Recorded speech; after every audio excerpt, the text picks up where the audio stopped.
Okay, we've just a few more people in the waiting room. We are letting in and we'll be ready to go. Yeah.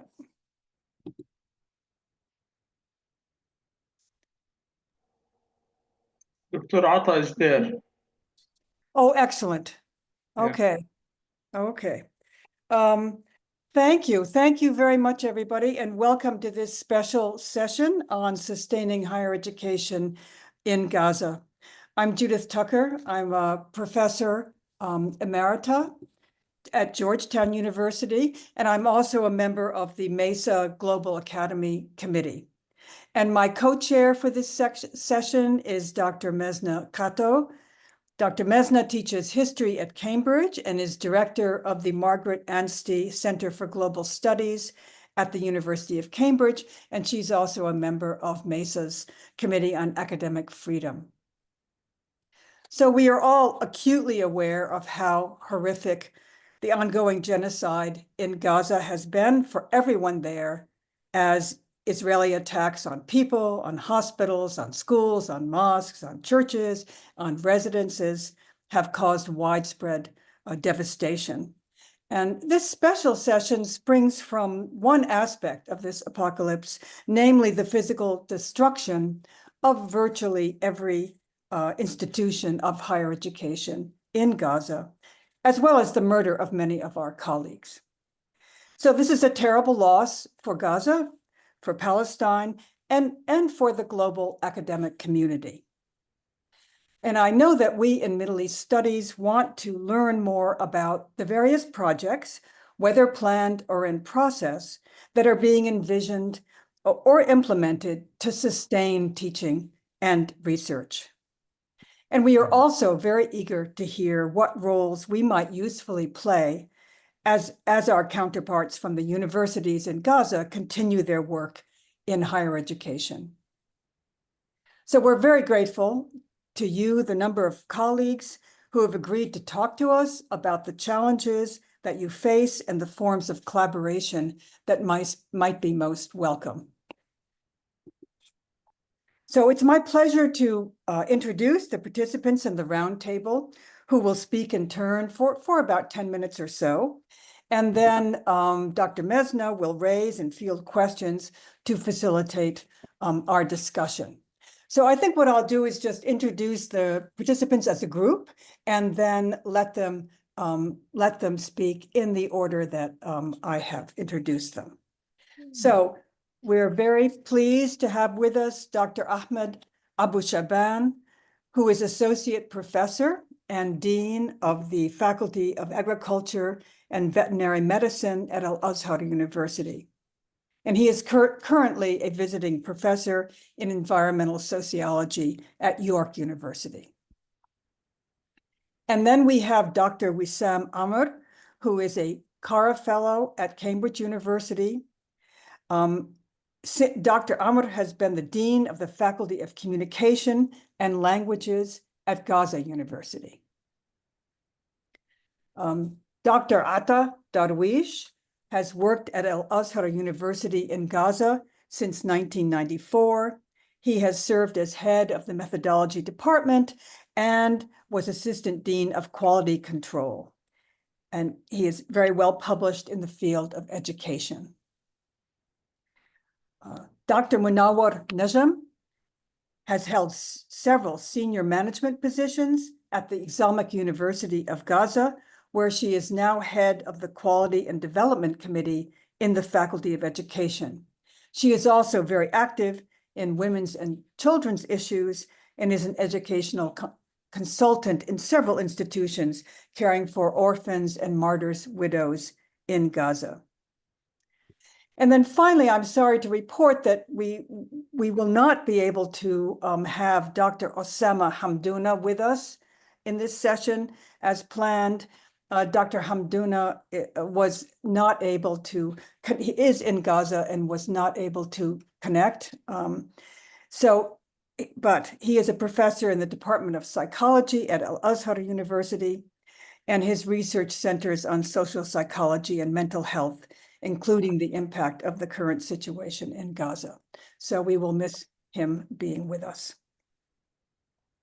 So without further ado, I'd like to turn the session over to our first speaker, who is Dr. Ahmed Abu Shaban.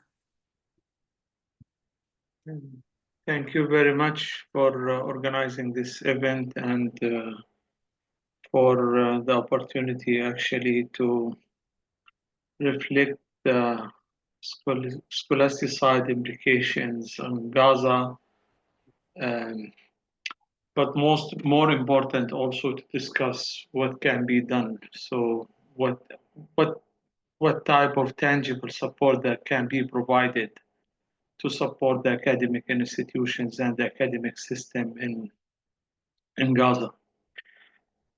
Yeah, I mean, just talking about scholasticide is nothing like only started in 7th of October. It has been since ever, since the establishment of our universities in Gaza and in West Bank. We have been facing actually the several challenges targeting academic institutions and academic life in Palestine in general, in Gaza in particular. Um, I mean, like in general, like establishment, operation of universities was always challenged by the siege and the economic implications of the siege and restriction put on importation of any equipment or tools or even material for our laboratories. That was always a challenge for us, and that has affected our capacity to provide quality education in some field of science. But also, this is not the first war in Gaza. I mean, there was a war in 2008, 2012, 2014, 2021, and we have usual aggression targeting Palestinian academic institutions in Gaza. I usually use this my faculty as a very good example of this. I graduated as a undergraduate students from the same faculty that I'm leading right now. That was maybe I started my journey in the same faculty before 32 years ago. I mean, and during those 32 years, my faculty building was destroyed 3 times. And during this war, it is destroyed the 4th time. So it was even systematic to target the education system. And it's very simple. I mean, like Israelis are looking at the education, the Palestinian independent education system as a threat because they don't want to see independent education system that bring actually the Palestinian rights to our new generations. So this is actually one production of knowledge and dissemination of knowledge and awareness among Palestinian youth and young generations. This is seen as a threat.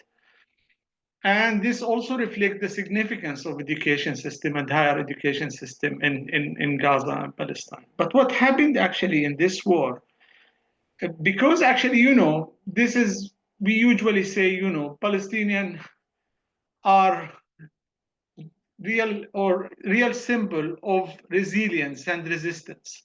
So every time they destroy buildings, we just rebuild the buildings again, we start again. This is the usual how we do it, yeah. But this time they have really very they thought that every time they did the destruction of our facilities, it was not successful because we could rebuild it. This time they just planned it very well. So they just did it in a very systematic way. And they thought, okay, so we are coming this time to destroy everything. They are coming inside the campus, start with one building, even filming while they are just installing their explosions inside the building, even making fun and some jokes when they are just committing their crime, destroying the building and posting whatever material they have on social media. And when they finish first building, they move to the other building and they move to the third building till they finish all the campus. So this was repeated in several campuses, just resulting in destruction of all the 12 universities existing in Gaza. So we have 90% of our infrastructure is totally destroyed. even the 10% remaining is out of service. You cannot use them. But also they just killed more than 100 academic staff. 17 of them are full professors, 3 presidents of the universities, thousands of students. And also they promoted the concept that there is no academic institution, like, this message that was promoted even among international academic institutions and even donors, organizations, that there is no universities in Gaza anymore. So they are all destroyed. And they thought that they did it this time proper way, and that this is the end, and we have around 100,000 students in the university level. They do not have education, higher education institutions, and we have around 5,000 academic staff and administrative staff working in the 12 universities. They are left without salary, without income. So this is actually, they thought that they did it this time, and they just end something called higher education in Gaza and in Palestine. But this is actually, again, I believe they did not learn the lesson properly, because this is not for the Palestinians. So Palestinian, again, is a resilience model. And what we did, we thought that we should start. We should resume our work, our education, our teaching, our research, our mission, that we believe that it is as important as food and water for people. Education for us is not less, not of a less important compared to even to any other, like, prioritized basic needs like water and food. We just started. Al-Azhar University was maybe the first to start online education. We started by the beginning of June this year. And at that time, we were just like thinking of offering online teaching, hoping to get, I was thinking if we could get like 1,000 students out of the 14,000 registered before the war, I would think that this would be really a good achievement to do with all the complications and challenges that we have. People are displaced in tents. People, they do not have internet, do not have electricity, have nothing. And it was for us a resilience model, and we wanted actually to deliver the message for the whole world that yes, they destroyed our buildings, infrastructure, destroyed our universities, but we are still alive, we are still there, because what we believe universities are not buildings, are not infrastructure. The community, the institution can still operate without buildings. And this is what we would like, actually, this is the message we would like to bring. And we started at that time. Me, myself, I am board member at Al-Azhar University. I was not expecting actually such level of even commitment and even hope by students to register and sign up for the courses. We got 10,000 students signing up for the courses in online teaching. And that was really shocking for me. And this actually, when we just start to talk, to teach the students, it was even for me like level of commitment and even hope for future among students who live in tents with very difficult context to get internet, very difficult context to get electricity, very difficult context to get even basic needs. But this is not only the students, but also our colleagues who live. We were expecting Dr. Osama to be with us today, who lives in a tent. So Professor Osama is actually lives in Gaza, and he lives in a tent with no electricity, with no internet, but he's teaching. He's risking his life and just walking for a long distance to get internet connection, to upload to record and upload lectures for his students. And this is the same thing for the students. So with such level of commitment, it was very clear for us that we cannot stop, because what we believe that this is actually, we are giving hope for our students, we are giving hope for even our education system, but also most important to reflect here that we have like different initiatives that were trying to help the Palestinian academic system, but they were actually just dealing with the academic system as if it is an individual problem for students and for faculty. While this is really a unique case, this is a genocide, this is ethnic cleansing. The intention and the agenda of the Israelis actually to get people out of Gaza by destroying the institutions, not only for education, for health, for food, for environment, for infrastructure, whatever is operational. They want to destroy all operating institutions to bring actually Gaza to be uninhabitable, that people leave. So the model we are thinking about, so it's not a students who need actually to just get his degree, we can get him a place to get his degree, or a faculty member who wish actually to just work or get a work opportunity, that we can get him a work opportunity. So what we really need to see, we need to see Palestinian academic institutions on the ground of Gaza still providing teaching for the students. And this is the main principles we are calling for. Now we are working, but still we have like too many challenges. And those challenges are very important, because this is actually, usually, it's very important to advocate, to disseminate the message about the crime committed by the Israelis, but it is more important even to mobilize resources and to think how we can provide tangible support for the academic institutions in Gaza. And this is the most important thing, that what are the challenges and what do we need to do?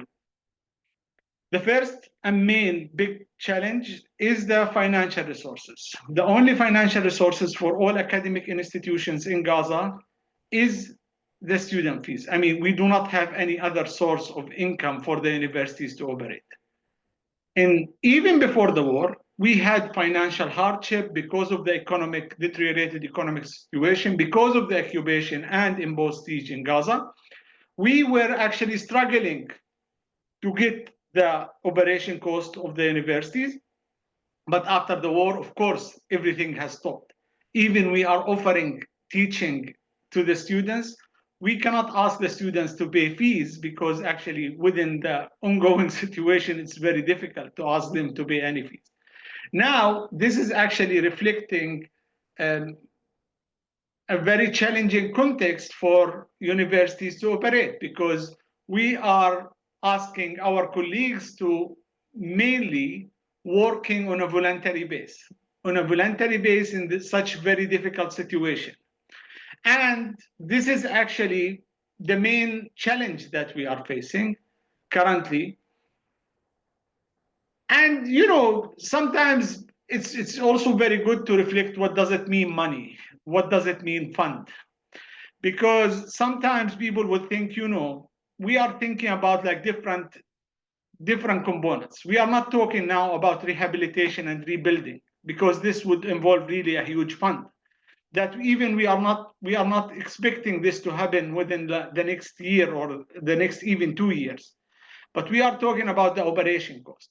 The operation cost is, I would just like give a very simple example about my university. My university, Al-Azhar University, we have 13 faculties, 83 bachelor programs, around 40 master programs, 4 PhD programs, research centers, community service centers.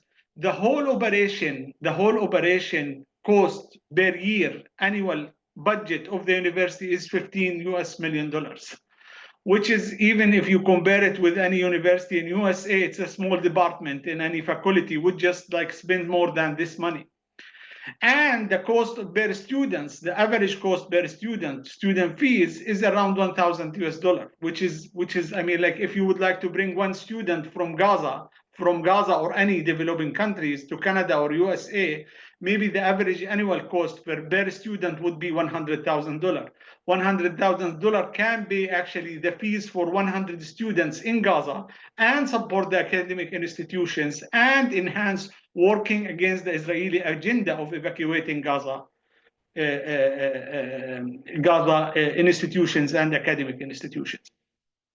So this is very important part of the story. But what also we can do, I mean, what usually universities do is not only dissemination of knowledge through teaching, but also production of knowledge, research. How we can produce, first of all, why it is urgently needed now to do research in Gaza. It's really urgently needed for two reasons. The first reason, which is very important for us, to do research, to document on a scientific work about the atrocities committed by the criminals against the Palestinian people. So be whatever discipline or whatever field of science, I mean, just be like from medical science, food, agriculture, environment, social sciences, economic sciences, history. So there are too many open questions that we need to ask as a researcher, and it is our responsibility as a researcher to work on this, to reflect actually and to advocate through scientific research to reflect the crime and its implications on the people there. This is the first reason why we need research. But also there is another more important reason. Now we are thinking about rehabilitation and rebuilding of Gaza institutions. Whatever institution, I mean all type of institutions, not only education. Now donors may come, but they would come with their agenda, actually agenda and vision, how they would like actually to see Gaza institution are rebuilt. Now what we are going to do to tell actually the story and the vision of the Palestinian people, because Gaza is Palestinian and will remain Palestinian. So the Palestinian vision need to be actually investigated and reflected through a scientific research in all types.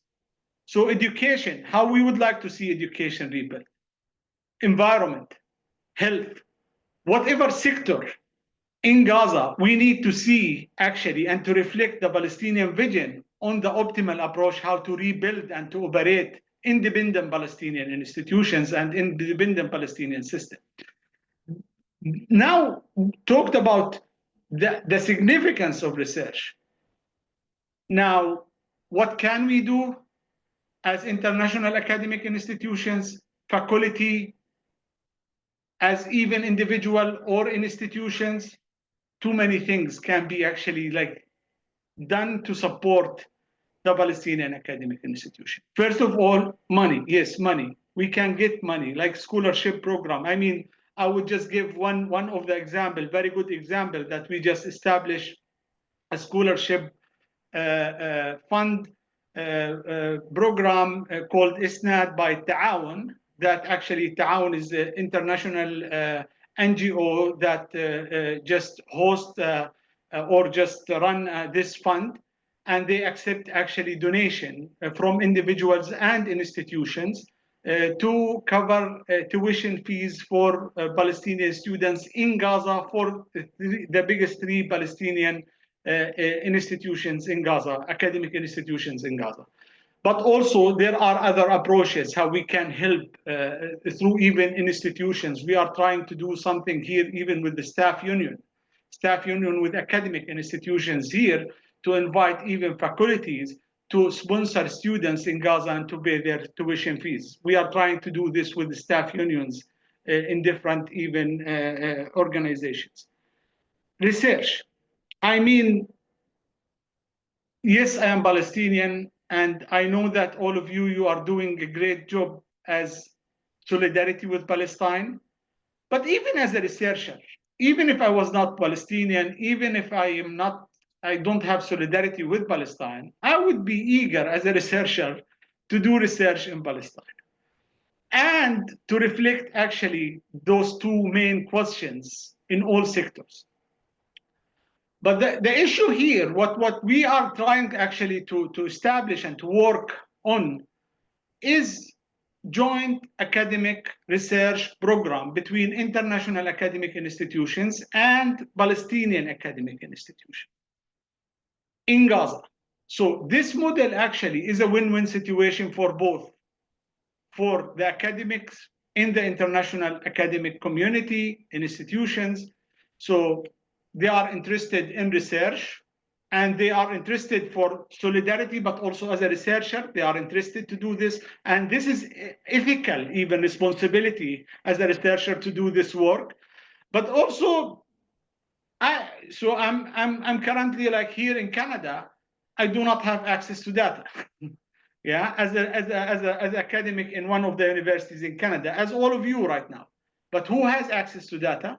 The academic staff inside Gaza, they have the access to data. So you have the resources, you have the budget, you have the expertise, but also we have those academic institutions and faculty are in Gaza who have access to data and information. And such cooperation can be a win-win situation, producing a significant research that is urgently needed, but also can stand as a very good source of even support to the Palestinian faculty inside Gaza. You know, I usually just, I hate to say this, but most of the times I avoid just talking to my colleagues, my senior colleagues, my teachers in Gaza, the distinguished professors, because I don't feel like comfortable when I just talk to one of them and I just got to know that he's sitting in a tent, spending most of his day, even like searching for basic needs. And sometimes he has to work in jobs that is not really like suitable for him, like selling food in the street, for example. If you just see a distinguished professor who's like really has a great respect in our community. So I feel like embarrassed even to talk to them because they are my teachers. Now, what we are going to do through research, we can work together to give them the work they would like to do and they can do, and also at the same time, give them some resources to cover their life expenses. This is model that actually can be a win-win situation for both. I am really grateful for all the work you are doing. Keep up the good work. Keep just supporting the Palestinian academic institutions in Gaza through the advocacy work that is great, but also we need to just go for one step further to do something tangible that can help the people on the ground. Thank you very much. I'm really grateful for this opportunity. Thank you.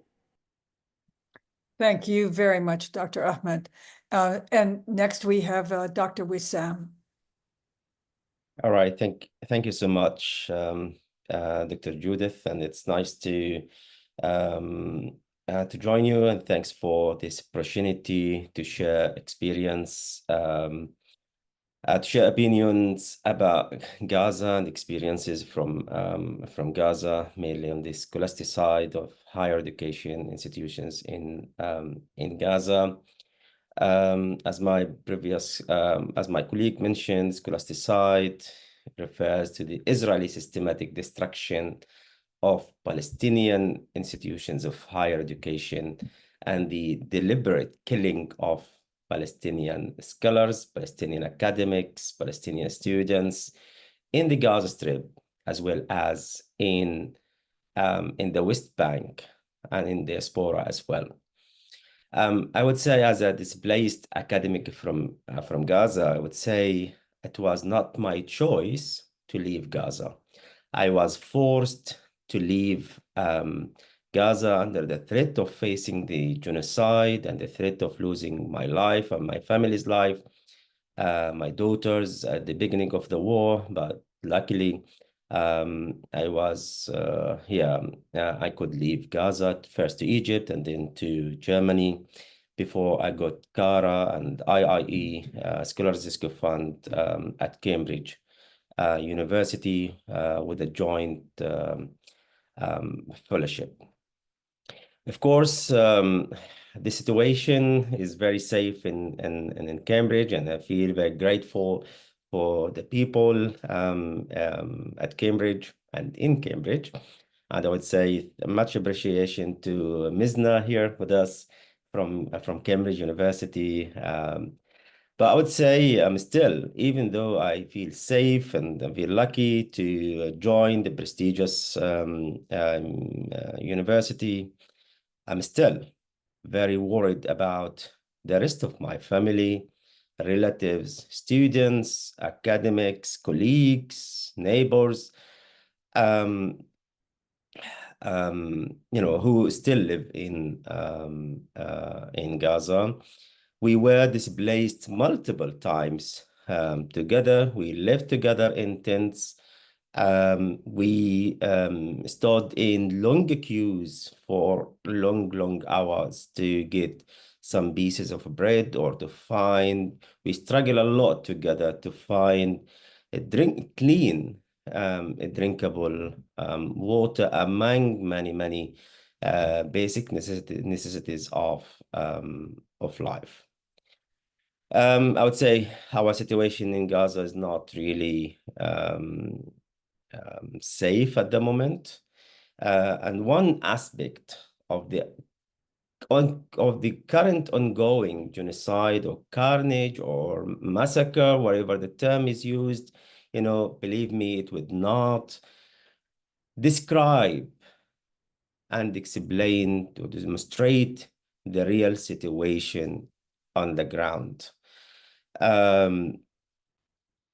Today, we speak about the universities and the Israeli deliberate targeting of the universities, schools, compounding the suffering of the population and putting the future of hundreds of thousands of Palestinian students, Palestinian universities, Palestinian academics, scholars, researchers into a big question.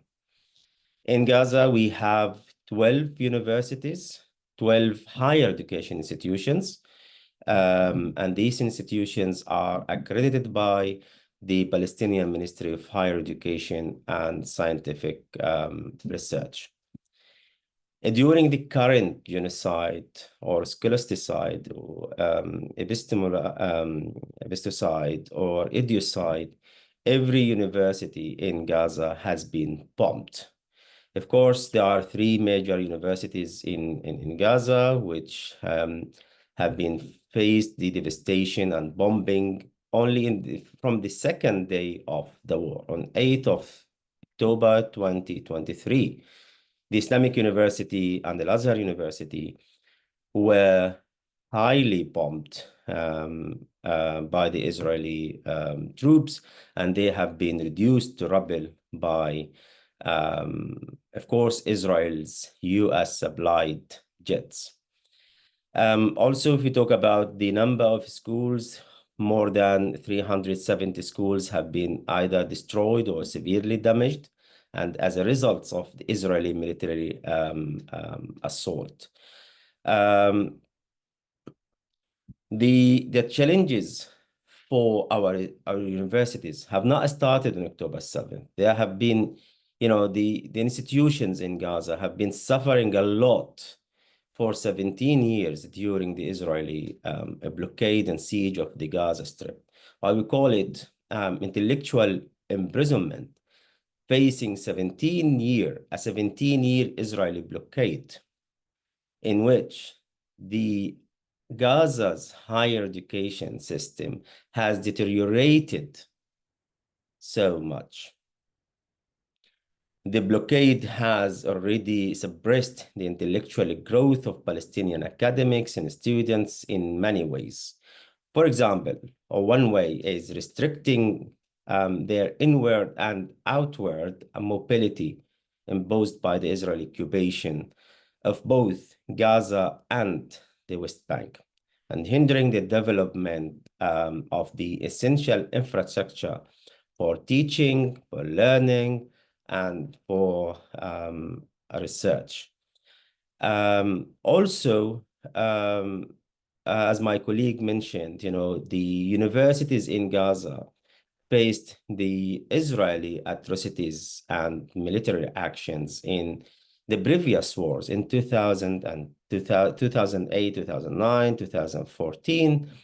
I would add that there is much Israeli censorship, surveillance, and control on the Palestinian universities, and of course on mainly on Unrwa as well. And this puts much stress on the Unrwa to impose further restrictions on curriculum content, freedom of expression, and of course the cultural activities embedding the development of critical thinking skills. Of course, in the West Bank or in the Gaza, no one can enter without an Israeli permit. I'm talking about the situation before October 7, 2023, before the current war started. Israel has made it virtually impossible for non-Palestinians to obtain a visa to teach or study, to do research at any Palestinian university. And this has cut Palestinian higher education off from the outside the world, mostly unable to recruit staff and students. The current situation, the current genocide and the scholasticide makes this much worse and worse. Of course, our universities faced financial strain and limited funding, but still the universities in Gaza, I would say, tried their best to cope with limited resources. Yes, the tuition fees are the basic funding resources for our universities. This means that if the students pay the tuition fees, then the universities can cover some parts of the running costs, including the salaries. And since the rate of unemployment is so high in Gaza, the students could not really pay their tuition fees, and this resulted in many universities pay 50 to 40% of the salaries to the academics and faculty at the universities. During the current genocide, as I said, like every single university in Gaza has been bombed.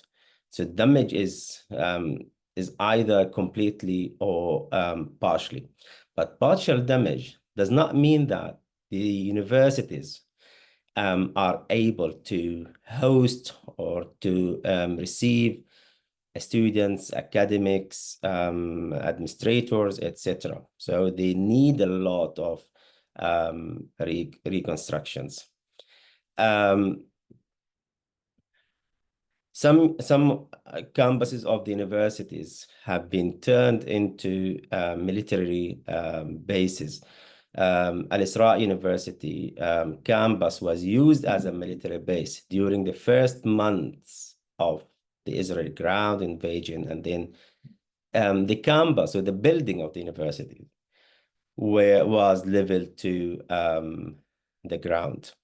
At the beginning of the war, some of the campuses, mainly in the south and in the Gaza City, in the central area, were turned into shelters to receive the people, the displaced people from the north. But currently, I believe that all the campuses of the Gaza universities have been destroyed completely. So even with the now they cannot really receive any displaced people. I think the ramifications of the Israeli attacks on Gaza higher education can be shown in the disrupt continuity of learning and still a climate of fear and uncertainty within educational environment in Gaza. Of course, there is absolutely no form of education, like formal education or schooling in the Gaza Strip since 2017. With all my respect to the initiatives, to the attempts of the universities or some NGOs, some associations here and there to revitalize education, I would say, which is a sign of resistance, a sign of determination and resilience, but still there is no any form of formal education or schooling in the Gaza Strip. One major result of the Israeli genocide is the loss of security and safety. And security and safety are the basic demands for education. We cannot really run education without having security and safety. These two dimensions are completely lost in Gaza. People have been displaced multiple times from one zone to another zone. Even the claimed or the so-called safety zones are not really safe. The safety zones are not safe, so people cannot really rely on these zones to continue their education or just to do their daily life activities or actions. I would say there is much collapse of the higher education system in Gaza, and there is much lost generation in Gaza. Since October 7th, no attendance. There is no schools, no universities, like physically. Despite now, like in the last few months, there have been some attempts for online learning, which is great, but the equipments and teaching materials are damaged. The administrative records of our students, are destroyed. And of course, this leads to ending studies.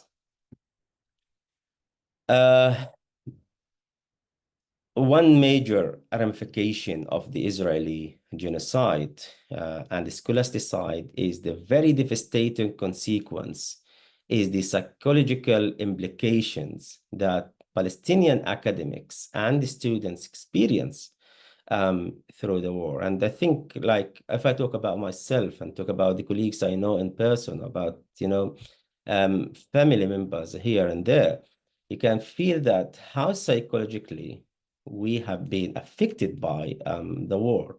In Gaza, there is a common statement saying that, if we hear the sound of a rocket, we realize that we are alive.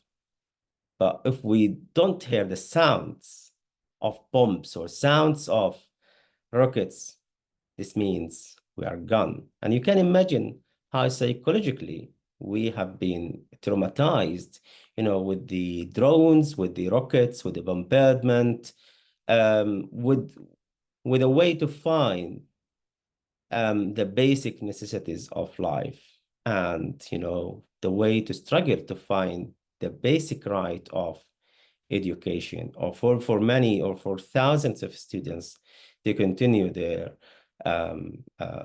studies. In Gaza, I think, or at the universities in Gaza, there is much rising academic unemployment. Many academics lost their positions, and including myself. I'm still committed to work and support my colleagues in Gaza, but I lost my job as Dean of Faculty of Communication and Languages at Gaza universities.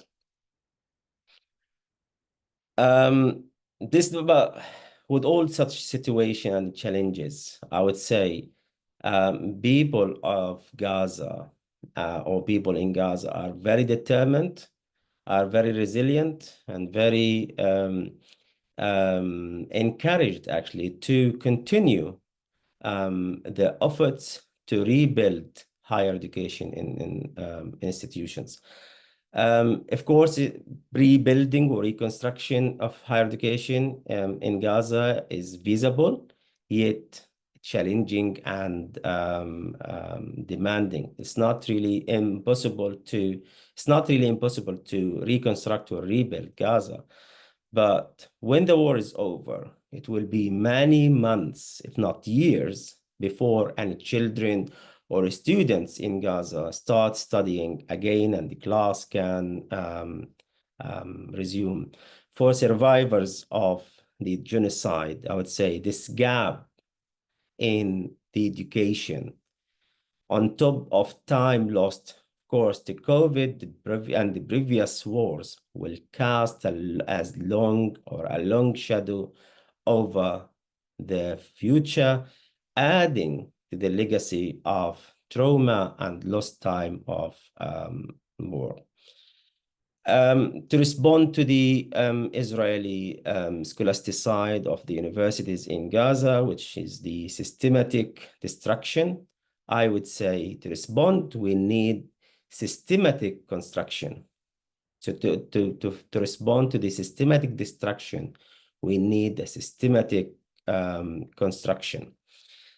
Currently, most of the universities, not all of the universities in Gaza, have already resumed online teaching and learning. And the first attempt was the cooperation between universities in Gaza and the universities in the West Bank, and it was a good model at the beginning.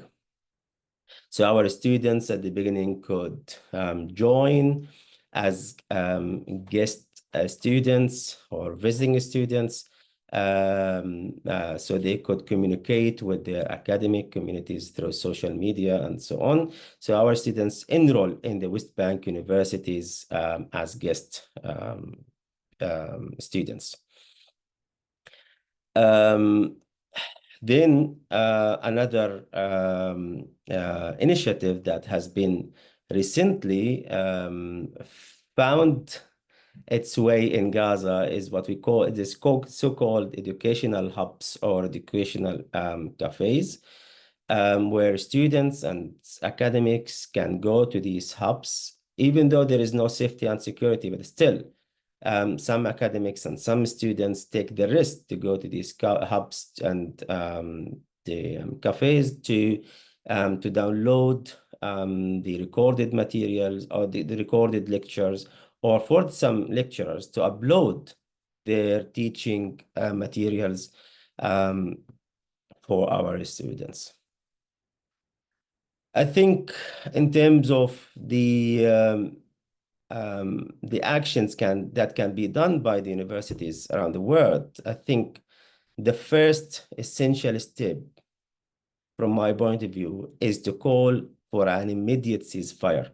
Without a ceasefire in Gaza, the killing of Palestinians will continue, and there will be no proper or formal education. So the first step is to call for an immediate ceasefire and to call for the end of the war.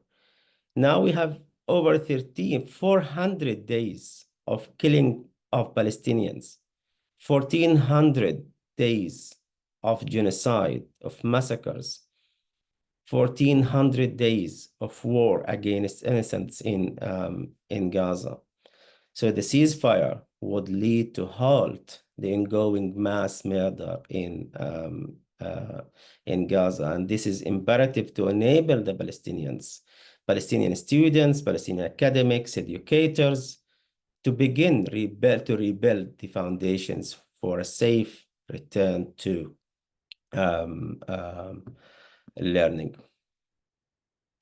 I think amplifying the Palestinian academic voice is very important, and this can be done through action-oriented solidarity initiatives and support.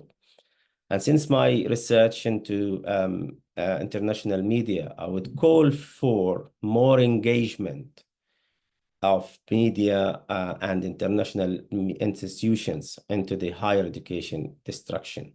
This means that we need to raise and amplify the Palestinian academics into media, international media, because the media, is very biased unfortunately, to the Israeli narrative. Also, I would call for support for the basic learning or e-learning initiatives inside Gaza and outside Gaza. For the day after the war, I think for the institutions, the basic step is to widen the participation to the academic community of the Gaza Strip, capacity building and strengthening the capacity of the universities through continuous training, development programs, and of course, the international cooperation.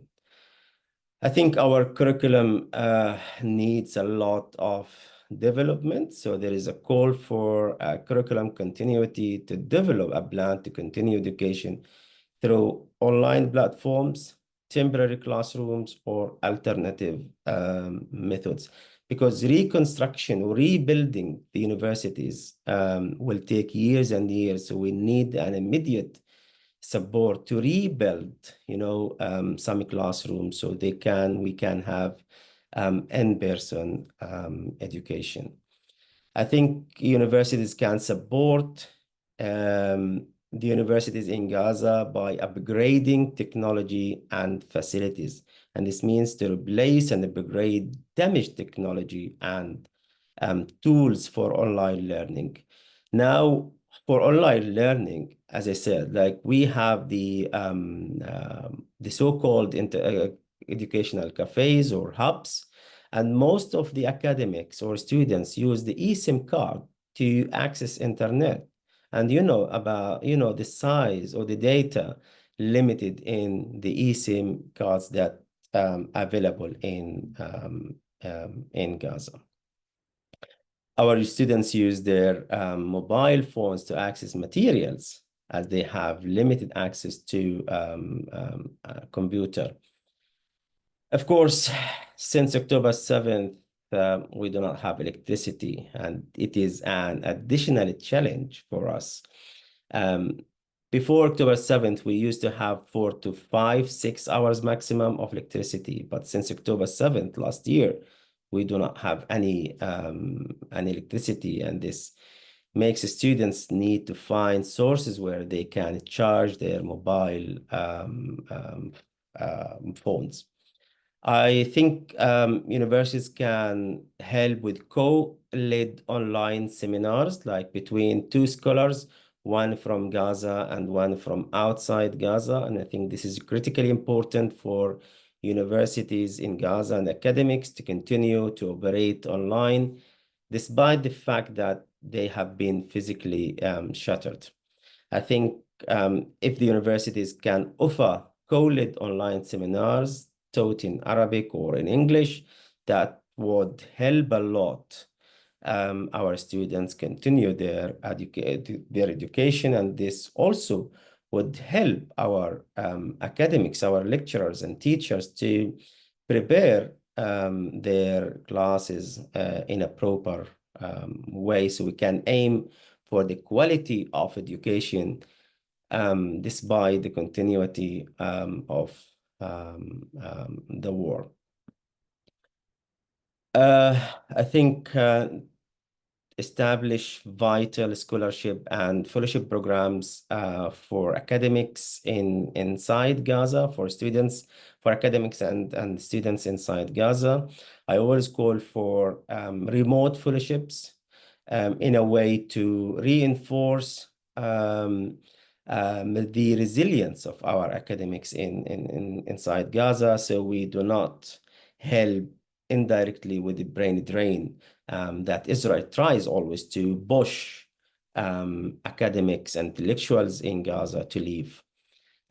So I think remote fellowships would respond indirectly and directly to the brain drain.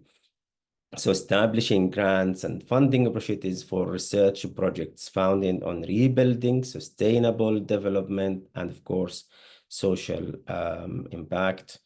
And this would support innovation hubs and startups within the universities to foster, technological advancement. I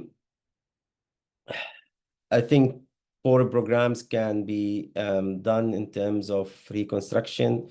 So I can finish my speech: technical implementation and maintenance of model platform, grants and fellowships for institutions and individuals, mental health support and trauma treatment, professional development initiatives, and on the long-term reconstruction of buildings, so we can resume the in-person learning. There are many challenges for this program or for this framework, of course. One of the challenges would be the Israeli reoccupation of Gaza. Now Israel divides Gaza into 3 or 4 parts, separating the north from Gaza City, and then Gaza City from the central area, and from Khan Yunis, and then from Rafah. So there is already physically reoccupation of the Gaza Strip by Israel. The funding resources and the huge destruction of the university buildings and the brain drain are the biggest challenges for reconstruction. I think with the supporting the resilience of the academics and the students in Gaza, giving them the hope that we still we still live with our hope to continue our initiatives to reconstruct, to rebuild higher education institutions in Gaza. There is much need to prioritize humanitarian needs and safety, ensure ethical fund allocation and transparency to support the universities in Gaza. And we need a big commitment to long-term sustainable support, not only during the war, because much now relies on emotional reaction and sympathy, but we look for sustainable support that can support the continuity of rebuilding and reconstruction of higher education on long term. So I would like to stop here, and thank you so much for giving me this opportunity to share the perspectives on how to reconstruct the institutions in Gaza. Thank you. Thank you, Dr. Wesam. Thank you for your intervention. And I want to move us along rather quickly because we do want to save time at the end for, questions and discussion from our very robust audience. So I'm going to turn now to Dr. Atta. Thank you, Judith. Really, I would like to thank you and thank the foundation, the MESA, for this valuable chance, really, to discuss our educational. I don't know if I say problem, it is not enough. It is disaster, really. It is educational genocide. Yes, they destroy everything. But now the question. The important question here, is it possible to do anything if the gun is or if the war still continue? It is difficult, What I facing yesterday. I have master exam for my student. One of them, his name is Jalal Muqat. He's from the north. In the middle of the exam, he called me. I am injured. I lost my eyes. This is. I told him leave the exam and escape. This is it is difficult to find the word to describe what's happening. I think our nation is different from all the nations in the world.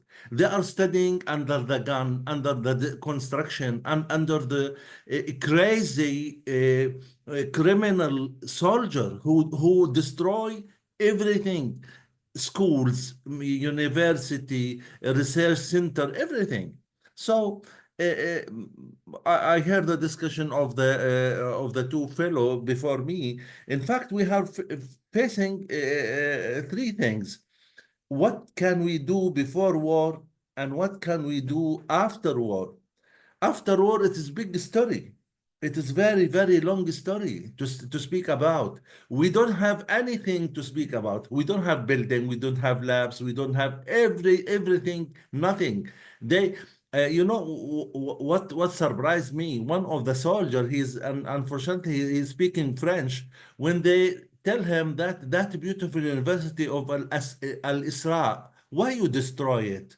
He told it is very beautiful. I don't want them to enjoy that university. This is what he say in French. Unfortunately, okay. So we have after war special needs and before war, but our title here, sustaining the high education in Gaza. In fact, we are doing our best to sustain sustain education for part of the student, not all of them, of course. The student who want to graduate, the student who has 2, 3 subject and finish. This is we did it with difficulty, in fact, in Gaza. All the time the students say, I could not see your video when I record the video, so I changed the video to sound only, so that they can understand me. They'll tell me, please, doctor, the model is very heavy for my mobile. Could you change the lecture to WhatsApp? We change the lecture to WhatsApp. Really, we are fighting. It is very huge challenge in fact. Of course, choosing the better way in such cases is unique thinking in Gaza. You could not believe. Sometimes I use the telephone to explain a certain concept for my student. We try our best to do to convey our ideas to our student. We know that they are living in not safe places. They are living in very poor condition. They are seeking water and food for their family. So we take that in consideration, which is it is the huge challenging which exists now. So speaking about these things, I don't want to repeat what my colleagues say about the situation, but in fact, here we could not do much, but we recommended to do more in internet, but internet in the hand of the Israeli. If we want to do something related to digital things, they did not see electricity from 14 months.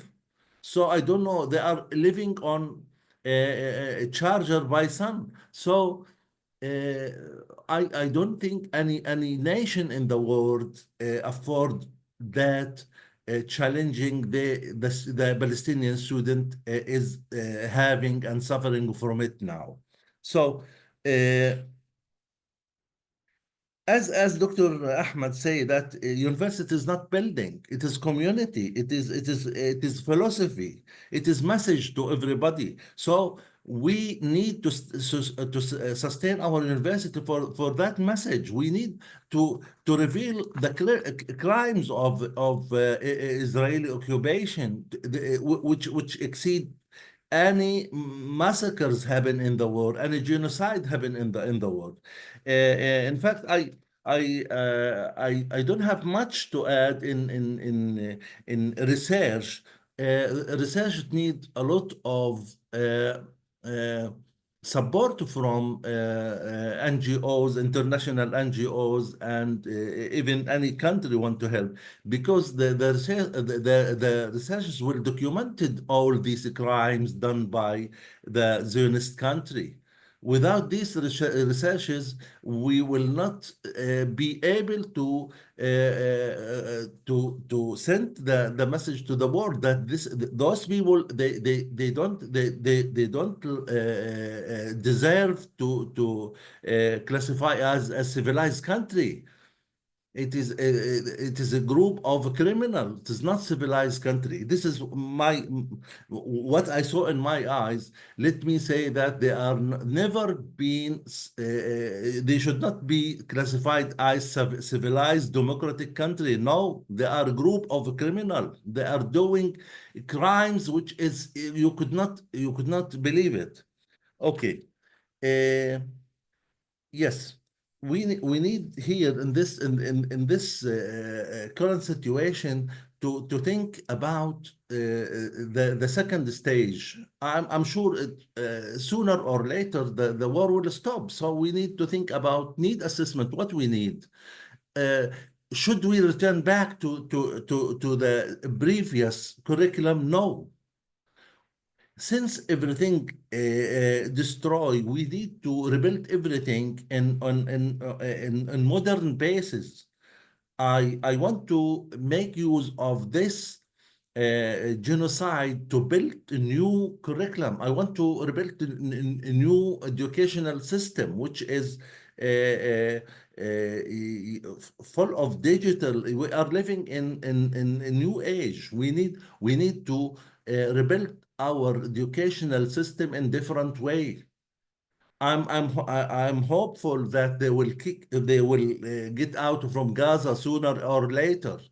But if the war does not stop, I feel that our talk is very early. Thank you.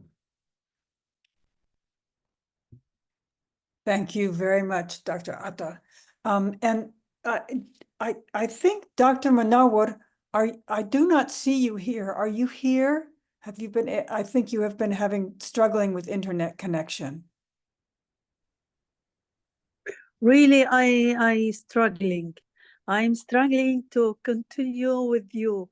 I have 1 hour, half and 1 hour to continue with you. So it is very hard. No electricity, no internet, no anything. But please, would you like to share a few words with us? Yeah, I want to present my presentation. I make my effort to continue. So I will be with you just for 2 minutes. All right.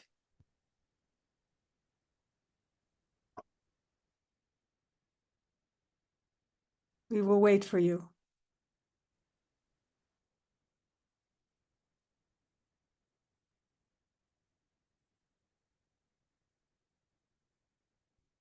And I apologize. We should have started with the people from Gaza first. This was our mistake. We should have done this in reverse so that we had the people in Gaza speak first. I know it's late for you, and you have a lot of problems with connection all the time, and especially in the evening. So our apologies.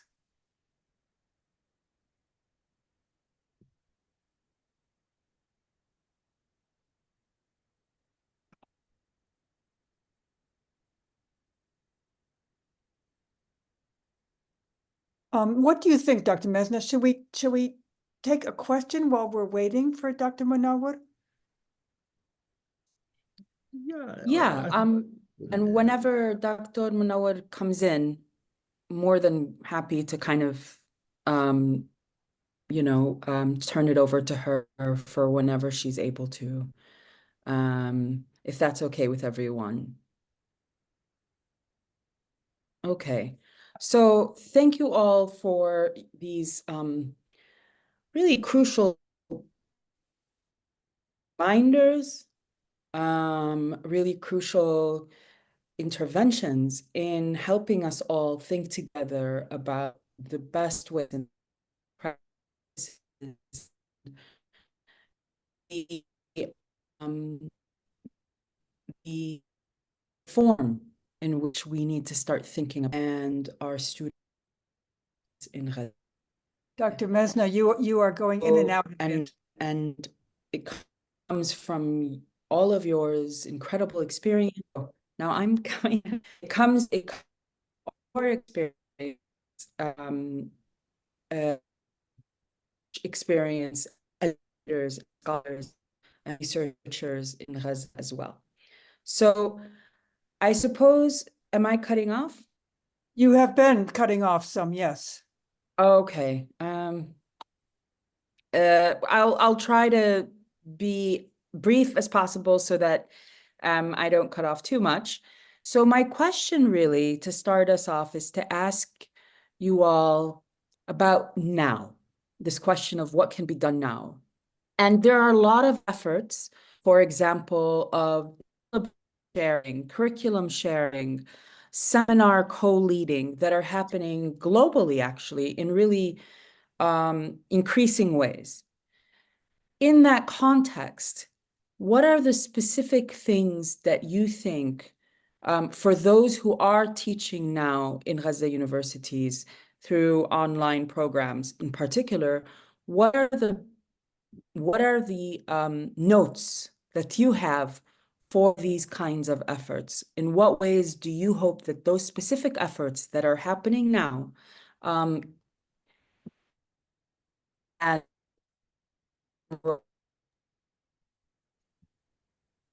We're losing you, Dr. what Mezna. your thoughts are on? Oh. I heard a bit of that, but I would love. We're losing you, Dr. Mezna. Well, I think we have the gist of her question. So Are you maybe able to hear the not- question? well, it was a little broken up. Yeah, it was difficult. Yes. Yeah, I think But I think it was about yes. what are some of the more immediate the more immediate and practical interventions at the moment. And I thought maybe I'll turn to Dr. Atta first because he has had less time on the floor. Yeah. In fact, I feel that Dr. Mizna living in Gaza, her internet is poor. I did not understand her question really. I don't know, maybe another guy he can comment. I did not understand the Doctor, question clearly. Dr. Mizna was asking a very important question regarding what can be done right now. I mean, now we are just having this initiative, resilience model of the Palestinian Yeah. academic institution, what we can help them, how can we help them to sustain yes. their operations? Yeah, this is the important things I want to share, Dr. Ahmed or Shaban and Dr. Muhammad Wesam, that we need somebody to help our student in fees. That will help them, and that will help us in running cost. You know, we have more than three I feel 3,000 Dr. Ahmed, doctor and professor and master who working in the three university. I mean the three main university, and also in Gaza. 5,000 in total in all Yeah, universities. I'm speaking about 5,000 professor, most of them still living in Gaza. If I want to support them in current time, I mean, if war not stopped, we need to support the student. I mean, to pay fees for the student. That will help us. The same as مؤسسة التعاون Foundation Senate program, I think, the same as Senate program did. We need several foundation to do the same. That will help us to stand our university again, to help to sustain our universities. Really, universities not building. I know that we lost our laboratories, chemistry, physics, geology, biology, that we lost of it. We are seeking, we discussed that, me and Dr. Ahmed, about virtual lab, if it is possible to engage that in our very soon thinking. I mean, how to secure such technology in that time, because we have chemistry student, we have physics student, we have biology student who we could not do anything for them now. Maybe Dr. Ahmed can complete the answer. Yeah, تفضل. Dr.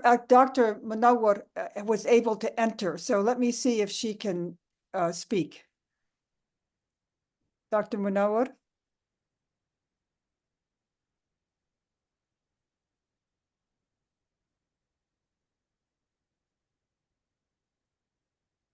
We don't hear her, unfortunately.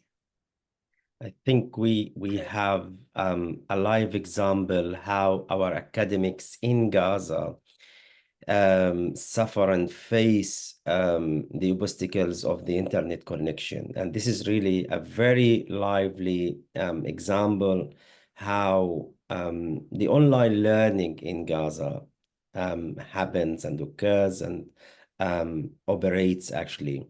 I think to add to what Dr. Atta mentioned in terms of, the support for fees and the running costs, I would say to sustain the academic system in Gaza, the major focus should be on online learning and teaching. I think from my point of view, it is the only viable option at the moment. If we talk about in-person education, it would take ages and ages and ages for reconstruction. So to think about initiatives for online learning, I think we should start from the from building the infrastructure for online learning. Let's assume the war ends today or tomorrow, then we come back to real life and in-person learning, but there are no classrooms, no buildings, no campuses, and of course there is no infrastructure. So I would assume that building and reconstructing infrastructure for online learning with educational hubs, to support students would be an essential step. Curriculum development is very necessary step for the day after, to help academics, researchers, professors, get materials, their educational resources, etc., would be very essential. So I'm one that votes always for infrastructure, for advanced infrastructure for online learning, because rebuilding the whole higher education system would be really very long process. Thank you.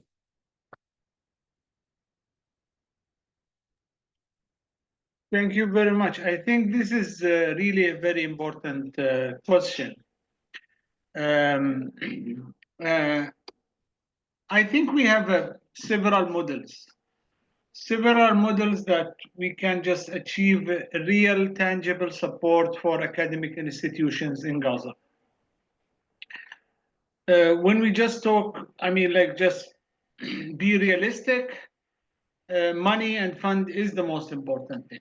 When you think about all those people who are working there, with no salaries, in a very difficult situation, lacking even basic needs, and volunteering, just keep fighting just to sustain the scholarship, to sustain teaching there, is really essential. How we can do this? There is this program that we can donate as charity, as individual, but also there is another model that we are trying to do here in Canada. We are trying actually to cooperate with staff unions at the universities, asking them to set a fundraising for sponsorship for covering the fees for students in Gaza Strip, asking faculties and co-workers at the universities. This is also urgently needed. There is actually a very good model that we have actually started already with London School of Economy. This is really a nice model that we just got a very small fund, but this is a model that we can scale up and just even do it with other universities. This fund actually is directed to conduct a research on food system in Gaza, how it is impacted by the genocide, and how those actually the community-led initiative, how actually just created a coping mechanism to overcome food security and security challenges. So the money is utilized mainly, like most of the people working in this program are volunteering, but we are just utilizing this money to support data collection on the ground, paying people in Gaza to help them actually just, of course, to collect the very interesting data for our research, but also for helping those actually people involved in the data collection through a cooperation model with the universities that also just is very helpful. Institutionalization of research initiatives together. I mean, like, this is one of the things that we can do, like just establishing a cluster of researchers who are interested to conduct research in Gaza, and to set kind of institutional model where actually researchers from Gaza with researchers from the West that can work together to achieve some work. Very important what also Dr. Atta was referring to. Our main challenge right now in Gaza is providing the laboratory training. So our laboratories are destroyed. We are offering all the theoretical courses, but when we just come to the laboratory, we do not have any resources. We do not have even this curricula for virtual lab. So providing capacity building, providing equipment to provide this virtual lab training for our students, this is really an essential and urgently needed in Gaza. What I would like to say, I mean, we have like too many models and initiatives that we can achieve tangible support to support the resilience of academic institutions even during the war.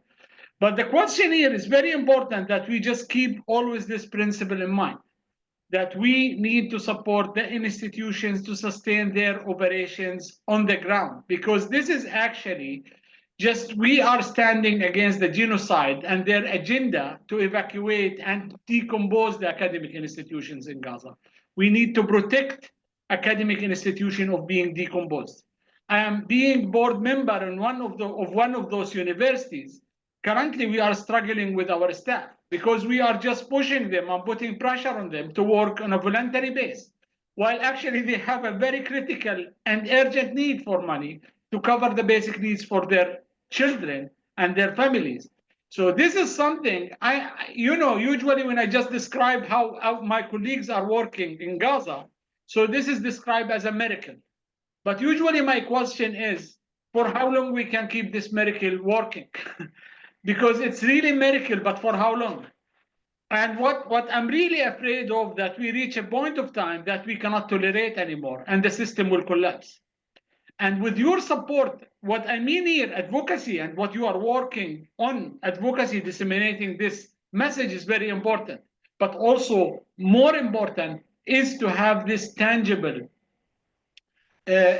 support to the academic institutions to resume and to sustain not only teaching but also research, which both of them are urgently needed and creating hope and resilience for the Palestinian community. Thank you. Dr. Ahmed, I want to add one thing.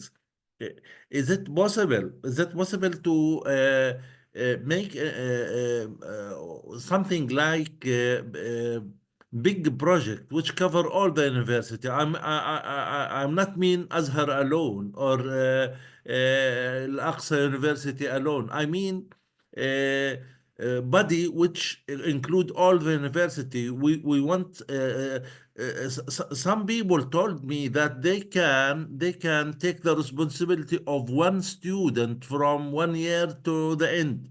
So I mean some nice people from the Gulf. So if that type of donation will help one or two students, and we can spread all this idea around the Arab world and Islamic world and even Europe and America. So we can do something. I mean, you can consider this another model. I mean, adopting one student or two students to finish his study. Thank you. Thank you all, everyone. This is really precise question. And I'm very grateful for your response. Mezna, you're still breaking up. I wanted to take this because the Dr. Mnawwar posted on the chat. Oh gosh. Can you, Judith, would you mind reading Dr. Mnawwar Najim's chat contribution? I'd be happy to, yes. So on the chat, Dr. Mnawwar has, and you can take a look at it, but she has responded. We had posed some questions to our participants, and so in the response to the ways in which colleagues from abroad could assist in pedagogical projects, first, deliver lectures on specialized topics to enhance students' knowledge and to enrich their skills in using modern and educational and training portals. Second, share access to textbooks, ebooks, research papers, and introduce students to international academic and professional networks. Third, partner on grant proposals for funding educational improvement projects to support students through research fellowships. Fourth, they can help through using several avenues, such that opening their virtual lab facilities where students can run and simulate experiments. They can open their library resources to our students. Very important, I would say, these two things. They could help in developing plans for students to optimize their times and resources during crisis times. And then she continues, 5, calling volunteers from all over the world to help us in e-learning such that they can substitute the lack of lecturers due to the current crisis. 6, they can help in providing us with a platform of virtual labs, especially for the faculties of engineering and faculty of science. And 7, provide us access to the e-libraries. Right. So a number of very concrete and useful suggestions, I think, for us to consider working with our universities on many of these issues. Thank you so much, Judith. I have no idea what's going on with my connection, but I hope that it's at least somewhat clear. She does continue other Dr. things. Should I continue reading, Mezna? Or? Oh, yes. Yes. Yeah. Okay. Let me just say, so she also responds to questions about the research capacities of Gazan scholars, how to sustain and nurture research capacities in this period. And Dr. Mnawwar notes that due to the destruction of educational institutions, academics from Gaza need free access to academic journals, ebooks, and databases. And then we could offer short-term placements for Gazan researchers to work or study at international institutions and support attendance at international conferences. use international platforms to highlight the needs of Gazan academics and encourage funding agencies and governments to allocate resources to support Gazan academics and educational institutions. Research right now is taking a back seat, providing life essentials such as water, bread, food, hygiene materials, and medicines is the top priority. And let's see, teaching comes second. Then comes family, friends, colleagues, students, support. Thus, connecting Gazan scholars with colleagues from out of Gaza and getting them involved would sustain their research capacities. This research drive has to go through international projects or virtual fellowships such that they provide a source of income for scholars. And therefore, scholars can spend their time on research instead of focusing on finding assistance, especially since most scholars have not received any salary during the war. And then we also had posed a question about what kinds of ethical considerations our colleagues thought we should be keeping in mind. And Dr. Mnawwar responds,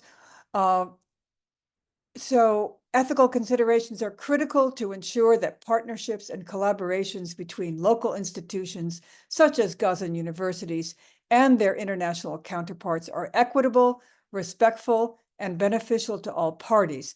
These considerations should address equity and mutual respect, sensitivity to context, fair distribution of resources, transparency and accountability, ethical research practices, etc. The ethical considerations should focus on supporting Gaza scholars and not abandoning them. They are right now vulnerable and down. Help should come in various forms: psychological, academic, financial, and more importantly, standing by them. Great partnership requires ethic, requires partners to support each other during tough times. So some concrete recommendations: 1, student tuition fees; 2, virtual fellowships; 3, academic support to teach courses; 4, technical support for faculty and students; 5, library resources; 6, originality checking software such as Turnitin; and 7, virtual labs for medical science and engineering students. These things are all very necessary for us. And I note that, thank you very much, Dr. Mnawwar. These are really, really, really important contributions. I note that Dr. Ahmed has also put a donation link into the chat.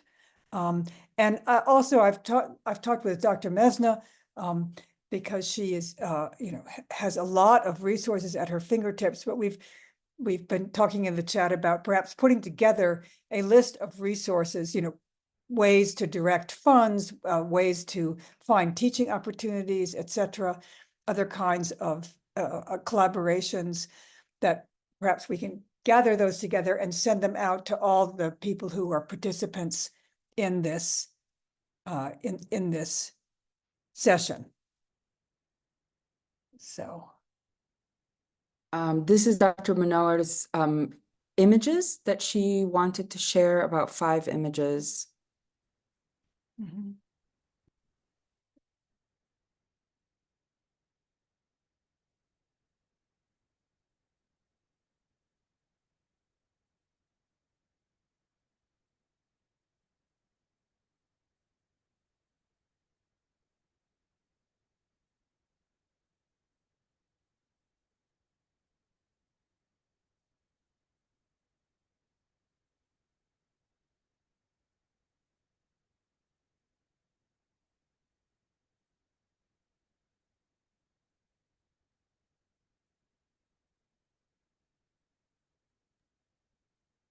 I think those were the 5.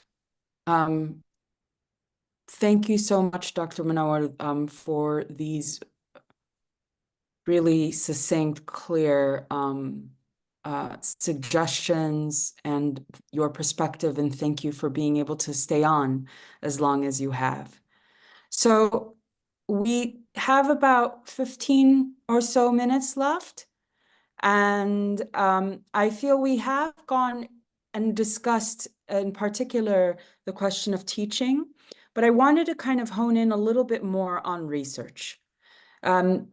Dr. Mnawwar, you mentioned the question of research being secondary or even tertiary or, you know, a little bit down, but that it has the potential also to be a way in which to support scholars in Gaza in particular. And so one of the ways that I'm thinking about this is, you know, there are ways to do these kinds of research collaborations in a strong, ethical way. And then there are ways that it's not as helpful and it's not as fruitful.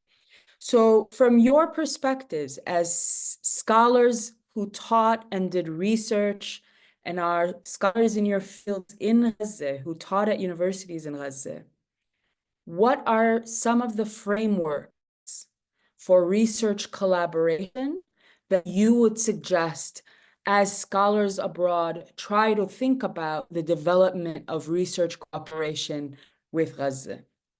One point Dr. Ahmed made was about making sure that it centers the institutions in Gaza so that these funds, for example, overhead like that, further build the infrastructure and support the infrastructure in Gaza. There was Dr. Mnawwar and others talked about the importance of having different kinds of research collaborations depending on different fields. So I'm kind of offering that as an opportunity for you all to tell us what kinds of research frameworks are necessary to make for strong research cooperation. If it is possible, I can suggest one of these fields. Yes, in fact, Qato, go ahead. Yeah, in fact, we are in bad need to many fields, not only one field, but I'm thinking about rebuilding the educational system as whole, which is contain thousands, maybe I'm speaking about hundreds of research needed, especially if you need to change the curriculum. You need at least 15 to 20 research. The curriculum, I mean, textbooks, philosophy, digital curriculum in digital age, technology, how to engage. Because after this destroying, I don't want classical school. No. Uh, since you are destroy everything, I want to rebuild everything on different bases. I mean, modern. I'm hopeful. I want the best in the world because all the world to take his responsibility of silence. He should provided Gaza with the best now because this is the price of silence of the world. I'm not speaking about the individuals. I'm speaking about countries, which is totally silence. Then, in case of rebuilding, they should be generous with us. We don't want that poor school, which is. I don't want to rebuild the same school. So, I need total idea and image of rebuilding the educational system with at least I'm speaking about several fields: management of the system, curriculum. I need also technology. I need digital infrastructure. All these field is very necessary for us. In beside the philosophy, which is need this another discussion. What is the philosophy you need? If we succeed to make peace with this criminal enemy, if we then our philosophy should be changed. If the fighting will still, the philosophy will keep as it is. So I'm speaking about two philosophy. I mean, let us be frank in this case. This need another. This need research. As educator, you need مثلا Ramallah philosophy for education or Gaza philosophy for Gaza philosophy. It needs struggling because we want to liberate ourselves from the occupation. Ramallah philosophy is different.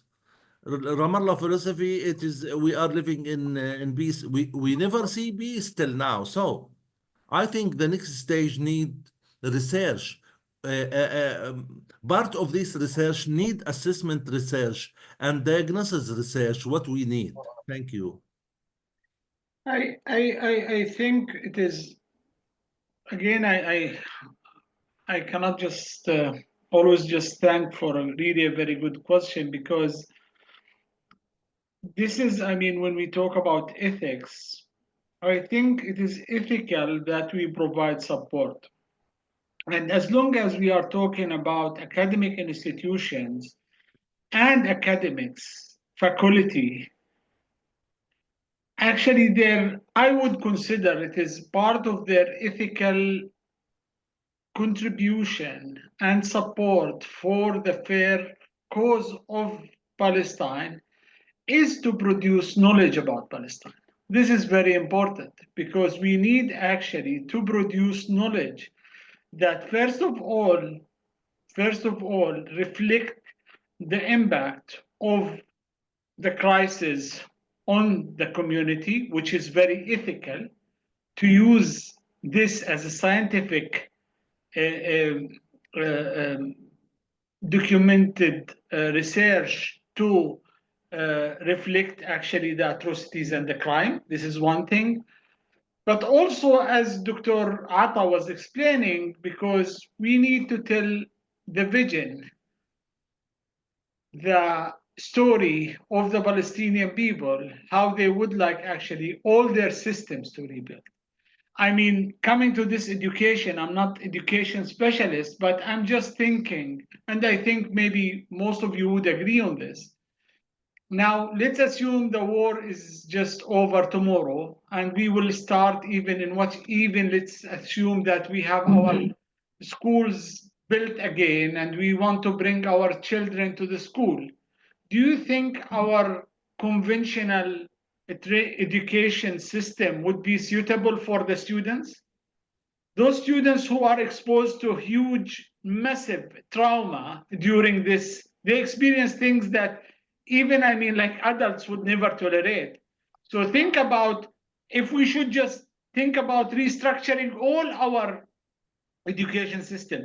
But the same applies for our legal system, for our food system, for our environment, for our infrastructure, for our building. Now we are just conducting another study thinking about our food policy. Dr. Ahmed, for our mentality, I'm Yes. speaking about mentality. Of course, yeah, mental health, psychosocial health, how those people, I mean, all those are really a very interesting research question, but also it need to be really, it is ethical to research in those issues and to conduct research in partnership with Palestinian. But very important ethical question here is the participatory approach, the participatory research. Participatory research, we need to consider the community vision and participation in the research to reflect the Palestinian story, which is very important here, to listen to the people. One of the main, why I really do appreciate what you are doing, because what you are doing, you are trying actually to make our voice heard. Our feeling as Palestinians in general, in Gaza, that our voice is not heard. Nobody is just listening to the Palestinian. And now, as a researcher, I think part of our ethics, as even international community researcher, not a Palestinian researchers, to reflect this image, vision, voice of the Palestinian people, to tell the whole world about what happened and what should happen in the future. This is, I think, the main ethical principle behind doing research in Gaza in collaboration with Palestinian academics there.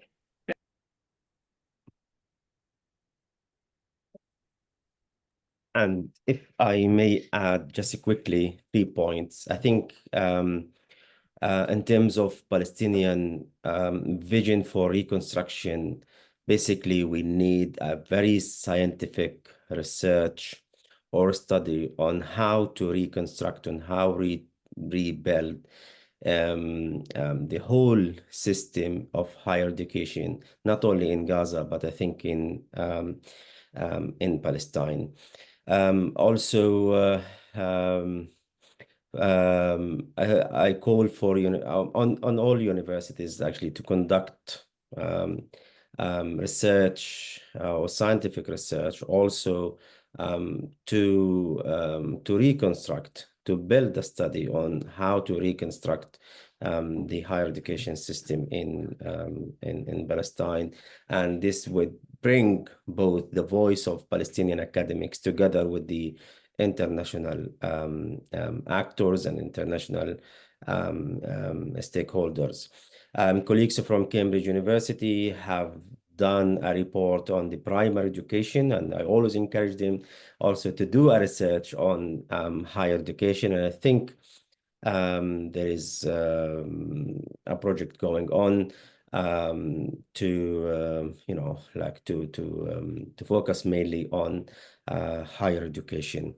I think one major step is to call on all universities to have MOUs with universities in Palestine, and these MOUs would give an umbrella for professors, for researchers, for academics to partner with the academics inside Palestine, mainly in Gaza. To my understanding and to my feeling, some professors, some academics feel hesitant actually to cooperate with their colleagues from Palestine, mainly from Gaza. So MOUs would give the umbrella, the legal umbrella for such kind of partnership. And finally, I would call for joint projects, or to support and reinforce joint projects between together with the academics from Gaza, including disciplines or field clusters. This would encourage a lot of this would reinforce the quality of research in Palestine, and would cover many areas of research. Thank you. I may add something here, which is also very interesting, because when we just talk about institutionalization of these researches, I think this is also, we can have even an ethical background. I mean, when we call for this, of course, we know all this solidarity movement by students encampment and faculties in Western universities were putting pressure on the administration of the universities to boycott Israeli academic institutions. And so far, nothing much was achieved there, because it has a totally different story, which seemed to be very difficult. I think this is a very fair request. But also another very important request, that we can also call the administration through our advocacy and through our solidarity efforts, we can put pressure on the academic administration of academic institutions in the West in general, to have kind of a balanced policy. Because I mean, just one of my colleagues, I still remember, in one of the conferences, was asking one of the universities to compare between the budget of cooperation between their university and Israeli universities compared to between their university and Palestinian university. So this is something become as a joke, because of course there is no cooperation with Palestinian institutions. And here what we are calling for, yeah, of course, we are calling for boycotting Israeli academic institutions, but also we are calling for kind of a balance, that we need actually to have those agreements and institutionalized partnership on research. And we can even initiate this through clusters, maybe informal clusters within the universities between academics here and academics in Palestine. And we can just turn this into an institutional model within the university that can be actually scaled up and copied by other universities. This is even what we are calling for actually to have kind of a model that we can just scale up and copy and have like a different, I mean, like then multiple initiatives that can support this. So why I was just giving this example about London School of Economy, I'm really happy with this model because it's operating. It's a very small budget. Actually, most of the people there are working on a voluntary basis. We are getting some money to cover data collection for the field workers. But that is actually operational. It is a cooperation between London School of Economy and Al-Azhar University Gaza to conduct research on the impact of war on food system and resilience of food system and community-led initiative. This is a very important thing that we need actually to work on as a Palestinian academics, but also academics from the whole world, just to support Palestinian research. Yeah, I believe this is really a very good approach to help.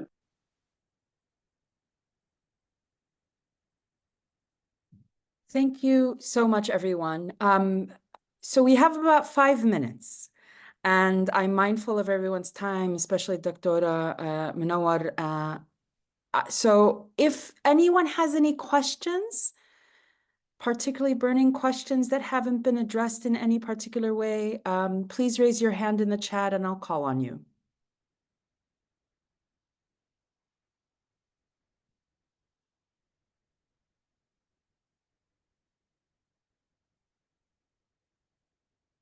So one of the, so I guess while we're waiting for questions to come up, oh, Fida, please go ahead.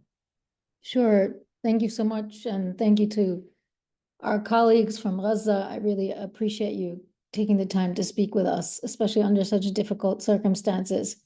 This is a very specific kind of question, but I was thinking about, a number of you talked about the need for support for e-learning, and I was wondering, but I heard kind of two different kinds of things. One is for people to teach online, but I also wonder, is there a need to support kind of like pedagogically strategies for doing online learning? And is there anyone, and I know there are technological challenges, but I wonder, is there anyone working on this? Or is this an area where you see some need?